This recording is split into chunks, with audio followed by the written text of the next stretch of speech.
Hello, this is just a quick video for the Newmarket Chamber Orchestra on Mozart's Cosi van Tutte, the Overture, which we're looking at the moment. Always, I think, a little bit of historical context is good, only brief, but this was the final one of three that Mozart did with the famous librettist Lorenzo da Ponte. The two before that being The Marriage of Figaro, Don Giovanni, and then this one, Cosi van Tutte, in 1790. It received its first performance in Vienna in 1790, just a year before Mozart's death, but was curtailed and only got 5 performances within Mozart's lifetime because of the death of the emperor. So all performances ceased as a sign of respect. So only got performed 5 times. It got its first performance in London, I suppose, quite soon after, in 1811. But the date that surprised me, the first performance in America, was not until 1922. And then, of course, now it's in the repertory everywhere. As with always approaching things such as Mozart and Haydn and people of that classical period, we're looking to perform in a really stylistic way, which I think we've always done very well. And we'll be talking about phrasing and certain things in time, and I think we already have done, and there's some nice things there. Tempo is always going to be that one that we can be more flexible about, which is great. Obviously, Mozart didn't have a metronome, and he's going by words here. I think the first 11 bars are going to be perhaps a little bit quicker than I've been doing them. I know we've been maybe around the 70 mark. I think we need to be more around the 80, crotchet equals 80 mark, just to kind of keep it really quite zippy. No, not too zippy, but keep the life in it. I think otherwise it might be a bit too slow. And it's obvious, but just making sure that those opening bars are really contrasting from those kind of big sweeps of the, I think I said this in rehearsal that curtain coming up and yum, ba-bum, to this giving away of a more beautiful chamber-like approach, the oboe being the opera star singer, and making sure we get that light and shade. Particularly, I think the accompanying instruments that support the oboe there, the second oboe and the bassoons, growing through those crotchets, and then backing off on that third beat of the fourth bar. Little things we can talk about, and ways that we can maybe play around with those timing of those bars in time. Once we've got them in time, we might play around with them a little bit more. By the 7th bar, the F natural in the oboe, da dee da dee, it's got to be really special at the start of that 7th bar. And again, everybody that comes in the next crotchet after that, again, you've got to be there because you're a soloist, but imagine that the growth has got to move through those 3 crotchets, so give yourself some room to manoeuvre. Violas and cellos being there is important. The bomb, beam, and looking to fade off each of those crotchets in bar 9 is excellent. And then in bar 10 and 11, I suspect in the rehearsals I've maybe enjoyed this a little bit too much. We just can keep it more in time. Dee, dee, dee, dee, but making sure we have that phrasing, particularly that crotchet on the 3rd beat of bar 11, is just a really, fading, throwing it away, just soft. So going into bar 12, we've just shaded off in bar 11, and then there'll just be a rejigging of the speed, and all you'll get is a 1, 2, bum, beam, bum, beam, bum, bum, bum, and we're away, bum, bum, bum, bum, bum, in that really ticking 2. Presto, well, it's one of those things that we see where we are. We will kind of, I think we were around 1, 2, 4 last time when we did that, which felt very good. We may move it forward ever so slightly, and we may move it back ever so slightly. I think we'll see how we're doing with it. But I think what came out last time was fantastic. It's just always that forward motion of those quavers. So that's how we get into the presto.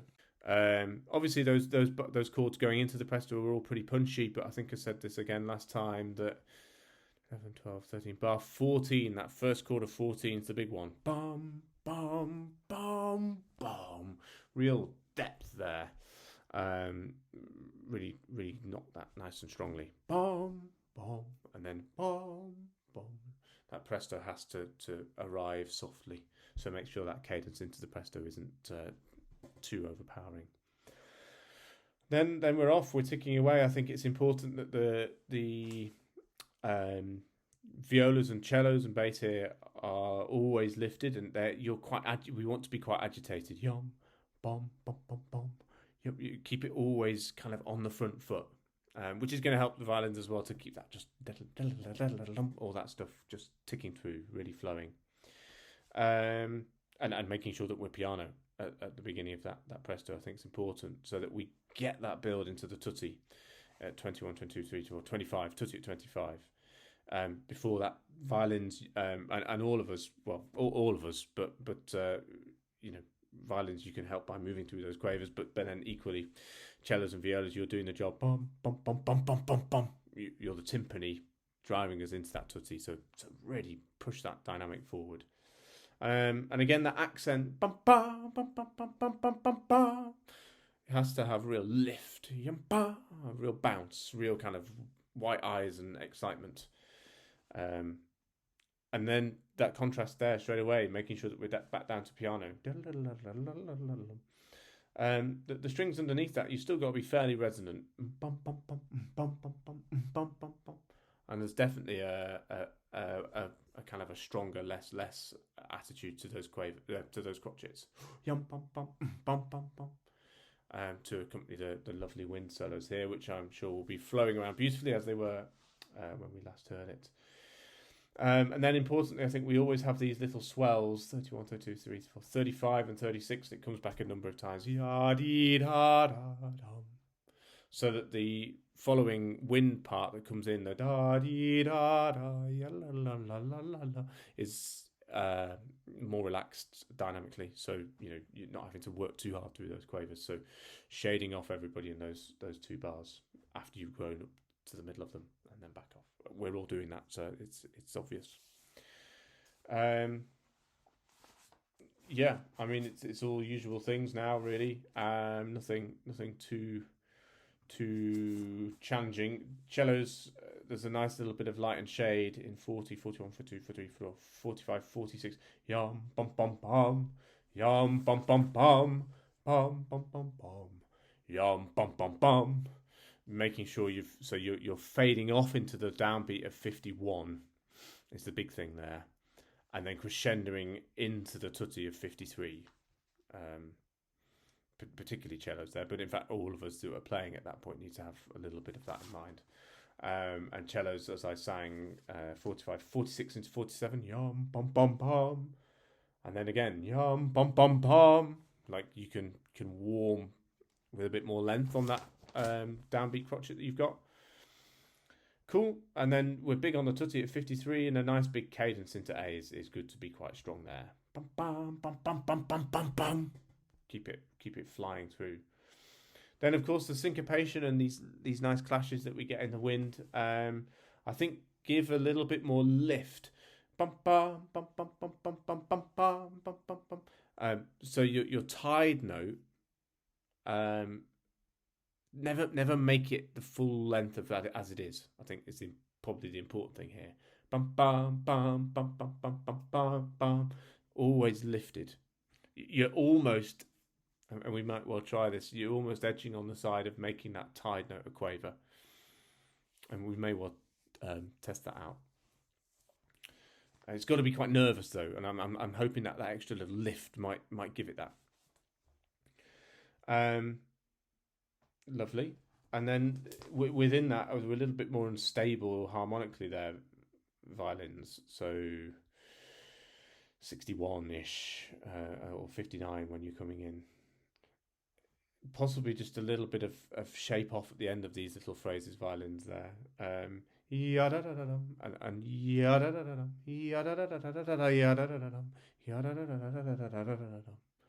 always backing off. And then so that cadence at 65, the big tutti on the second half of 65, it kind of has to bounce out of nowhere again, that bounce that we're after. Good. One little detail to aim to put in is in bar 71, we start that piano and crescendo through it. So 65 is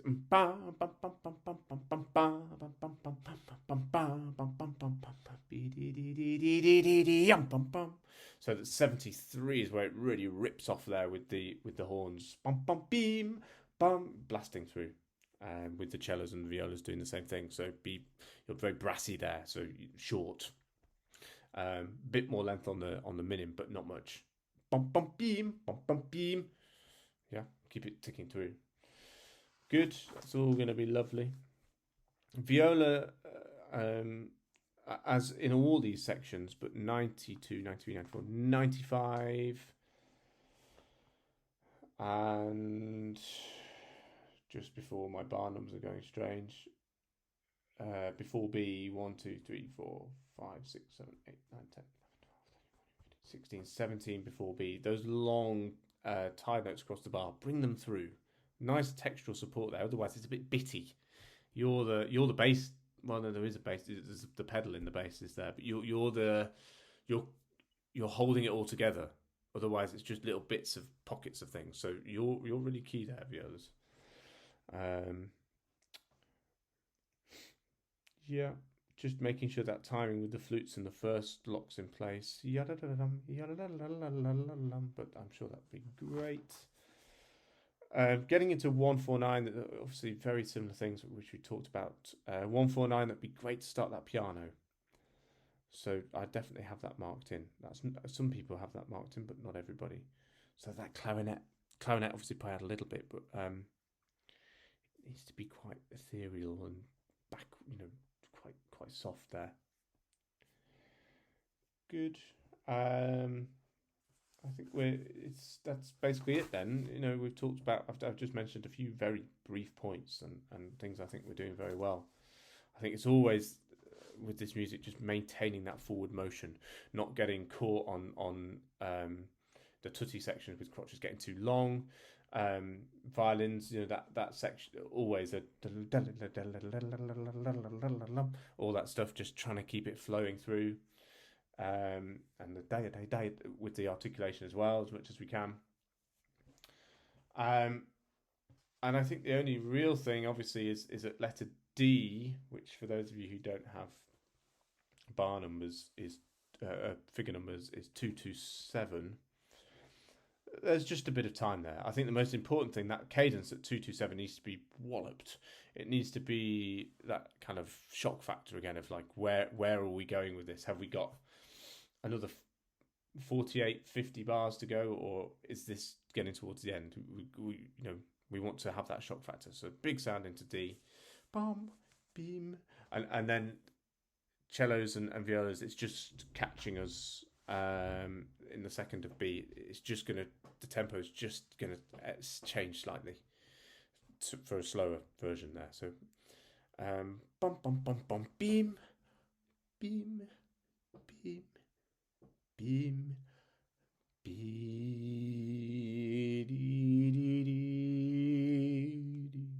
and again, I think similarly to bar 10 or 11, wherever it was, we won't take too much time into the placement of that crotchet in 2, 3, 4. There's a smidgen, but I think we maybe won't milk it too much. So then going into those big chords at 2, 3, 6, obviously there's a whole bar of silence at 2, 3, 5, so we'll just have that, and then it'll be one bum bum beam bum, and it's that chord again, bum, 2, 3, 6, 2, 3, 7, 2, 3, 8, 2, 3, 9, yum yum, and we're through to the finish, and just making sure that lovely big growing chord in the wind doesn't peak too soon. The peak is obviously 2, 5, 3. With an extra mound in 251, and brass, I think 251, that's your real cue to kind of like up the ante there. Obviously we're doing it from 245, that's great, but just save it right to the end for that big final push. And we change the ending so it's just a straight through yum bum bum bum bum and yum bum bum, just got to have a sweep straight to the finish. And don't let the dynamic change from 253 to the end. It has to be a real drive to the finish. I think lots of that we've talked about. I think it's just, I guess, useful for you to look at to watch this. And certainly, if you've missed a couple of rehearsals, there might have been some useful details in that. I think more than anything, there'll be those little joins, making sure we're happy into the Presto, and that bit towards the end where the speed just knocks off a little bit before we get back to speed.